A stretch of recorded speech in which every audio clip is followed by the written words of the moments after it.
සැම සාදරයෙන් පිළිගන්නවා. මම මේ channel එක විශේෂයෙන්ම නිර්මාණය කරන්න හිතුවේ විශේෂ අවශ්‍යතා ඇති දරුවන්ගේ අධ්‍යාපනයට සහායක් වීම සඳහා. ලංකාවේ බොහෝම විශේෂ අවශ්‍යතා ඇති දරුවන්ට පාසල් අධ්‍යාපනයට යොමු වීම ඉතාම අඩුයි. නමුත් එවැනි දරුවන් සඳහා අධ්‍යාපනය අවශ්‍යයි. ඒක රජයේ පිළිගත් සංකල්පයක්. ඒ නිසාම මම මේ නිර්මාණය කිරීමට අදහස් කළේ. මේ නිර්මාණය වයස අවුරුදු 3-5 අතර සාමාන්‍ය දරුවන් සඳහාද යොදා ගන්න පුළුවන්. ඒ වගේම විශේෂ අවශ්‍යතා ඇති දරුවෝ වර්ග කීපයක්ම ඉන්නවා. ඒ අය අතර Down syndrome, hyperactive, slow learners වගේ දරුවෝ සඳහා මේක යොදා ගන්න පුළුවන්. මුල සිටම අධ්‍යාපනයක් නිවසේදීම හෝ මේ ආකාරයට ආරම්භයක් හැටියට ගන්න සහායක් විදියට තමයි මේක නිර්මාණය කරලා තියෙන්නේ. ලංකාවෙන් පිටත ජීවත් වෙන විශේෂ අවශ්‍යතා ඇති දරුවන් සඳහා බොහෝ අවස්ථාවන් ඒම රජයන් මගින් සපයලා තියෙනවා. නමුත් ලංකාවේ දරුවන්ට එහෙම පිටරට දරුවන්ට වගේ විශේෂ අවශ්‍යතා ඇති දරුවන්ට පහසුකම් නැහැ. අනිත් දරුවන්ට තියෙන අවස්ථාවන්ම පිට රටවල සාමාන්‍ය දරුවන්ට තියෙන හැම අවස්ථාවක්ම වගේ විශේෂ අවශ්‍යතා ඇති දරුවන්ටත් තියෙනවා. ලංකාවේ වෙනි දරුවෙක් පාසලකට ඇතුළත් කළත් ඔවුන්ට නිසියාකාරව අධ්‍යාපනයක් ලබා දෙන්න සාමාන්‍ය දරුවන් ඉන්න පන්ති කාමරවලදී එම ගුරුවරුන්ට පහසුකම් නැහැ. ළමයි පන්ති කාමරේ වැඩි. ඒ නිසාම දෙමව්පියෝ ළමයිව පාසල් යවන්න මදිකමක් දක්වනවා. වගේම සමහර ගුරුවරු දෙමව්පියන්ට පාසල එපා කරනවා. ඒ නිසාම මම හිතුවා නිවසේ ඉන්න දරුවන්ටත් විශේෂ අවශ්‍යතා ඇති දරුවන්ගේ පාසල් වලටත් කුඩා දරුවන්ටත් සෙල්ලම් කරන ගමන් විනෝදයෙන් කරන්න පුළුවන් ක්‍රියාකාරකමක් හැටියට මේ වගේ නිර්මාණ කීපයක් ඉදිරිපත් කරන්න. ඊටාම දියුණු රටවල භාවිතා කරන ක්‍රමවේදයක් මේක. මේ සඳහා මම භාවිතා කරලා තියෙන්නේ කාඩ්බෝඩ් එකක්.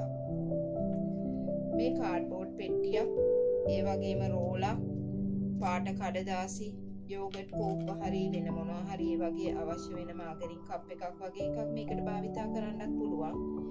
ඒ වගේම බොහොමයක් අපතේ යන දේවල් මේකට පාවිච්චි කරන්නත් පුළුවන්.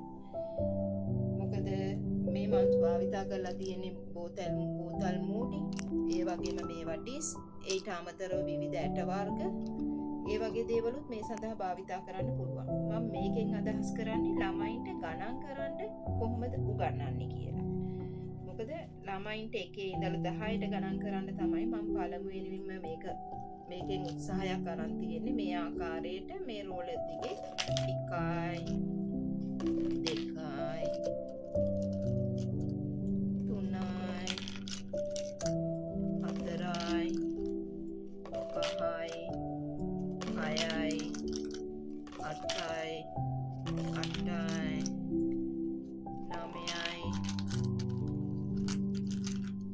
10 මේ විදියට බෝතල් මූඩි පාවිච්චි කරන්න පුළුවන්. එහෙම නැත්නම් මේ වගේ ඩිස් පාවිච්චි කරන්න පුළුවන්.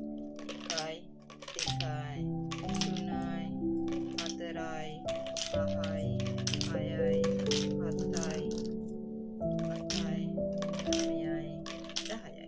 මගේ උත්සාහය පළමුවෙනි වටේදී ළමයින්ට 10ට ගණන් කරන්නේ කොහොමද කියලා උගන්වන්න. මේකෙදි ඕන තරම් ගණන් කරන්න පුළුවන්. අපිට මේකට ටික්ස් ටිකක් වැඩියෙන් දාලා දුන්නාම ළමයින්ට 20 25 30 ඕනනම් 100ට වගේ වෙනකම්වත් ගණන් කරන්න පුළුවන්. නමුත් මුල් අවධියේදී අපිට පුළුවන් 10ට ගණන් කරන්න පුරුදු කරන්න. ඊට පස්සේ 10 ඉඳලා 11ට 10ක් තව වැඩි කරන්න. මේ ආකාරයෙන් ටික වැඩි කරලා මේ අයට ගණන් කරන්න උගන්වන්න පුළුවන්. අනිත් එක විශේෂයෙන්ම ස්පෙෂල් නීඩ්ස් දරුවන් එකම දෙයක් එක දිගට කරන්න කම්මැලි, අකමැති.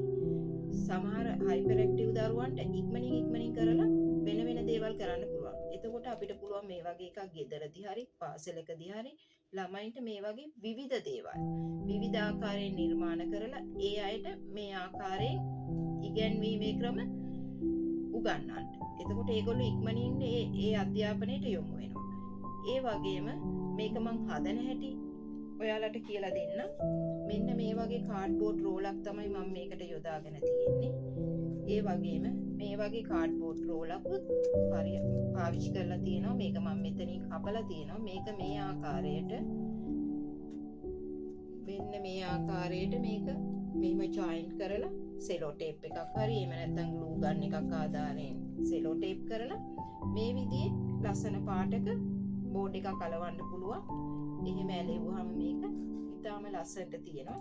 මේක ඉතින් සාමාන්‍ය කාඩ්බෝඩ් බොක්ස් එකක් නේ මම මෙතනට පාවිච්චි කරලා තියෙන්නේ. මේක මේකේ හිටෙවුවාම මේ ආකාරයට ලස්සනට මේ ඩිස් ටික මේ ඇතුලේ ගමන් කරනවා මේ සඳහා. මේ විදිහේ නිර්මාණ කීපයක්ම මම අදහස් කරලා තිනවා මේ නිර්මාණය කරන්න. ඒ නිසා මගේ channel එක subscribe කරලා comment කරලා share කරලා තියාගන්න. ඔයාලා හැමෝටම ස්තුතියි.